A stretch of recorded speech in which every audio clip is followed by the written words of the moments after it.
Most of us arguably don't like the act of driving. There are several rules to keep in mind, and you're quite literally risking your life every time you go out. But most of us can be grateful for the freedom of being able to get from point A to point B at our own leisure. However, I pose to you a hypothetical. Vehicular accidents are a daily part of motorized traffic, so we're all bound for the occasional fender bender. But what if every time you got into an accident, even for the tiniest bump, you had to retake your driver's test? That's right, all the way back to the beginning, when you started taking lessons from your dad, or the driver's ed teacher who was also the sex ed teacher, who was also in charge of gym, who was also in PTA, who also seeing your mom. Well, that a repressed memory. In any case, that would be a gigantic waste of time, and as we get older, time becomes almost a second official currency in our lives. So as gamers, selecting the right game to invest our invaluable time into is a tricky process. Personally, it breaks my heart to give a game a full week of my free time that I could have been spent working, going to school, or trying to be in my social life, and then only for the game to not really reciprocate any sense of fun, resulting in me giving up on it and only wishing I had played something else. That wound only cuts deeper when a lump sum of your money was spent on said game, $70 to be exact, and with a promising exclusive like the PS5 time-looping roguelike Returnal, that was the case. Critics and players alike question Housemarque's next-gen title, citing whether difficulty comes at the expense of removing convenience. After playing the game myself, I set out to see if Returnal, at its interplanetary core, had a save point grace.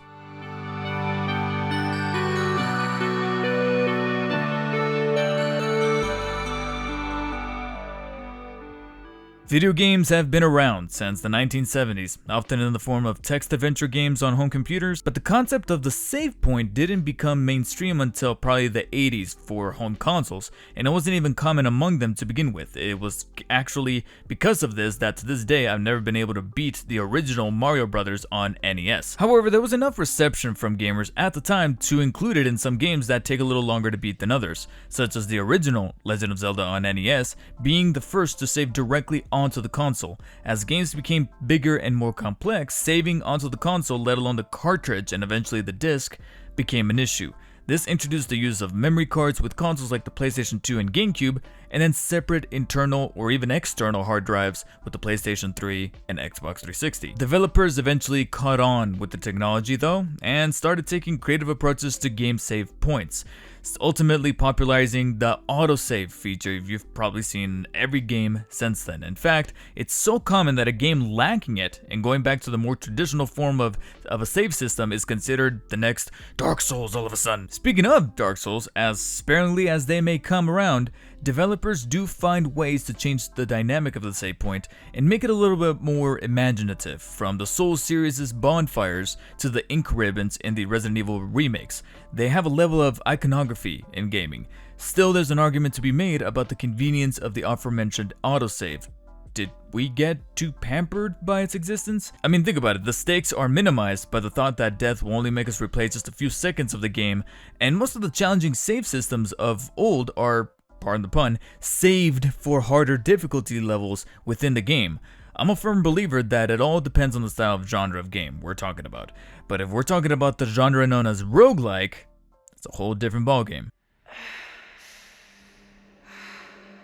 Returnal is one of PlayStation 5's early flagship titles. The game made headlines when it was revealed alongside Sony's console during their live stream back in June 2020, and it was a new IP from indie developer Housemarque, the team behind games like Resogun, Alienation, and Stardust. People were hyped by how the game looked and wondered how it was going to take advantage of the PlayStation 5's technical capabilities. Then word got out that it was going to be a roguelike.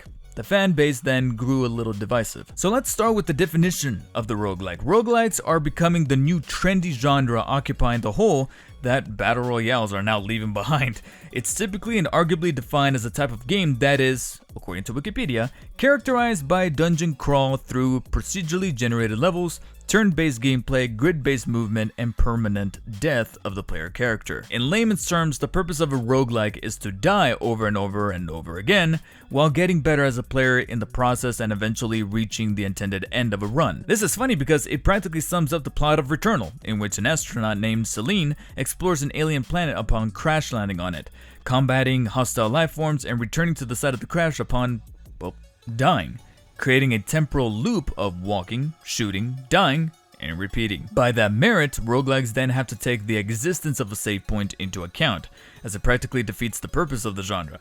Some don't even have them to begin with, raising the danger and the stakes of each run, but also making the rewards waiting throughout the run all the more worthwhile. So what made Returnal stand out unfavorably amongst the rest of the roguelikes that came before? The consensus was that these runs inside Returnal were simply just too long. Housemarque created what was fundamentally a 2D roguelike in a 3D world space, taking up more real estate of the game and thus stretching these runs to average out around 1 to 2 hours, 3 hours max if you're not prepared or if you truly take your time with each room or secret. This dumbfounded many players, as most roguelikes that came before had cycles or runs that would generally fall around the 30 or 45 minute mark as far as total finishing time for a run can be. Making matters even more conflicting is the absence of any of those aforementioned autosave points.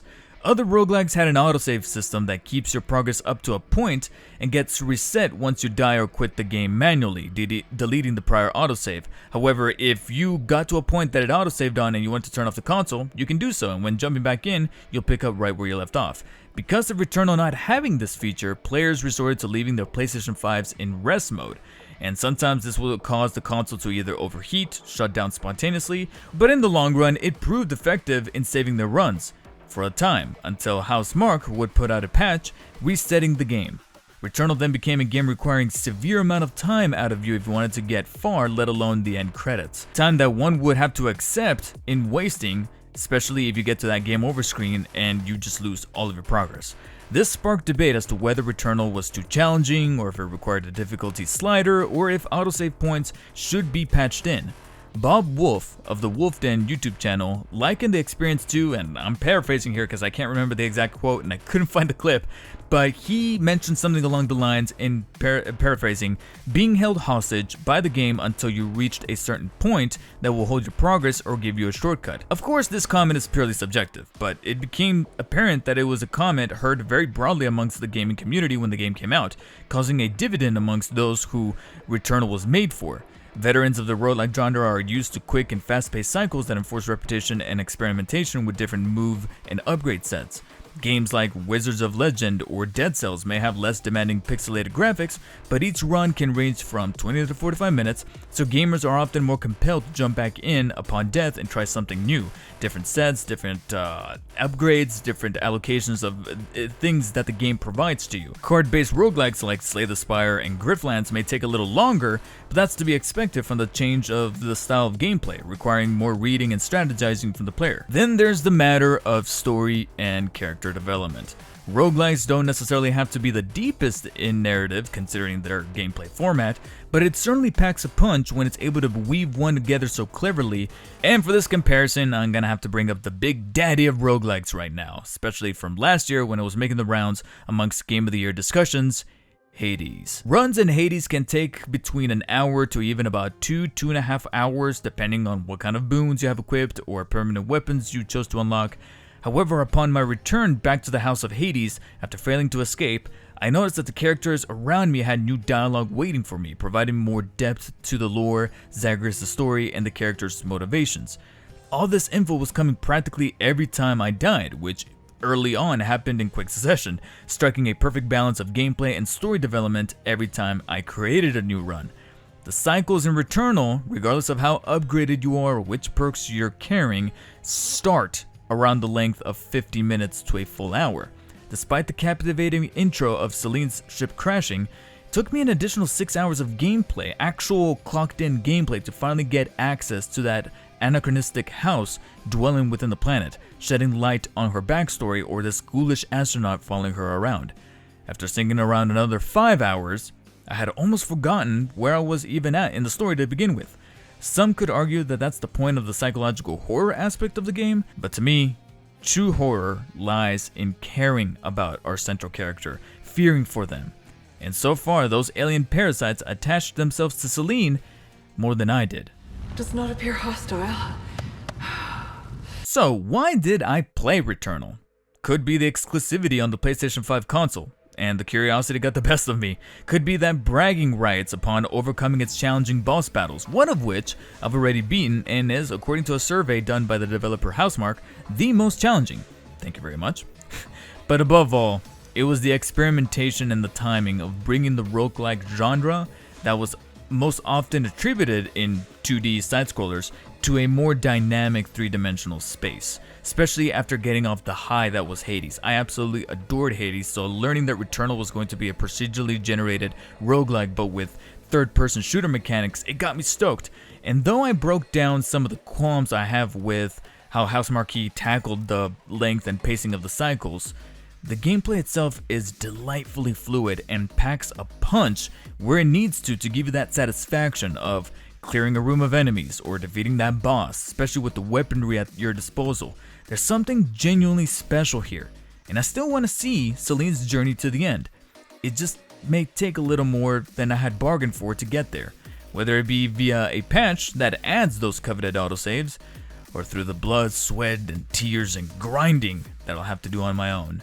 Either way, Returnal has set a new perspective on the future of roguelikes.